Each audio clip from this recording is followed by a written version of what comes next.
In this movie, I'll show you how to transform and warp this vector-based smart object around the contours of this fellow's arm.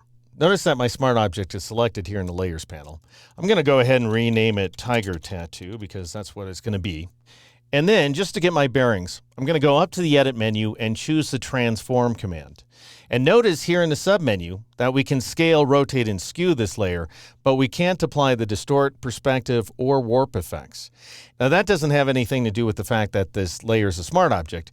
It has everything to do with the fact that it came from Illustrator. But there's a very simple, if not particularly obvious solution, and that is to go ahead and select that layer, then go up to the Layer Panel Flyout menu and choose Convert to Smart Object again. Even though it's already a smart object, we're going to place it inside of another smart object.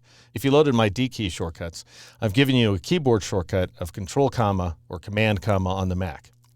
Now, if we go up to the Edit menu and choose Transform, you'll see that all of the options are available. Now, we want to apply them in one operation using the free Transform command. So I'll go ahead and choose the command or press Control-T or Command-T on the Mac. And I'm going to start off by scaling and rotating the artwork. And these are the values I just happen to come up with. I'm going to change the width value to 64% and the height to 82%.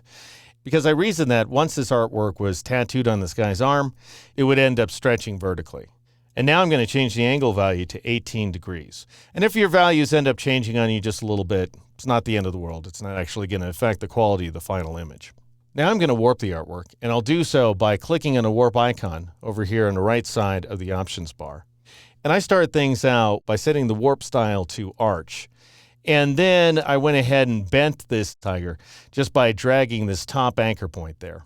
But while that works well for wrapping the tiger around the sort of volumetric cylinder-like shape of his arm, we're not tracing the actual bulges. That is, the way the bicep bulges and the way the shoulder goes in and then back out and so forth. So while arch is a good starting point, I'm going to switch over to custom so that I gain access to these corner handles as well as these levers. So I'm going to move this handle up to about this location here, and then I'll drag this lever out like so. And notice that that's stretching at the artwork. And then I'll go ahead and move this top right handle up a little bit. And I'll drag this lever up and over as well so that we're twisting the tattoo pretty heavily into the shoulder. And I found that exaggerating the effect helped a lot because that ends up showing that the artwork is actually contouring to the shape of this guy's arm. All right, I'm going to drag this guy down, maybe drag this anchor point up a little bit like so. Take the lever up as well.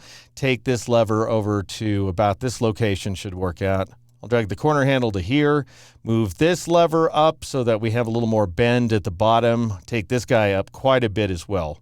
I really wanted to exaggerate the bulge of the arm there. And then I'll grab this lever and take it up. And by the way, you can also drag directly on the image if you like. So in this case, I'm dragging on the tiger's face in order to lift that central face area upward. And that's pretty much the effect I'm looking for. And don't worry about the fact that the flames are extending beyond the edge of the arm. We'll take care of that later. Go ahead and press the Enter key or the Return key on the Mac in order to exit the free transform mode and apply that warp effect to your artwork. And by the way, because we're working with the smart object, you can always change your mind. If you want to make a few adjustments, just press Control-T or Command-T to once again enter the free transform mode. Go ahead and click on that warp icon in order to switch to the warp mode. And then go ahead and drag at any point in the artwork you like in order to further stretch it. So I might go ahead and drag up on his chin, for example, in order to lift it upward just a little bit as well. And then I'll press the Enter key or the Return key on the Mac to accept my latest modifications. And you know what? I have to say that his eyes are looking a little crooked. It looks like his face is bending right there. Don't like that, so again, I'll just press Control-T, Command-T on the Mac to enter free transform mode. Go ahead and click on the warp icon, and then I'm just going to drag his face down a little bit like so. I think that might end up looking a little better.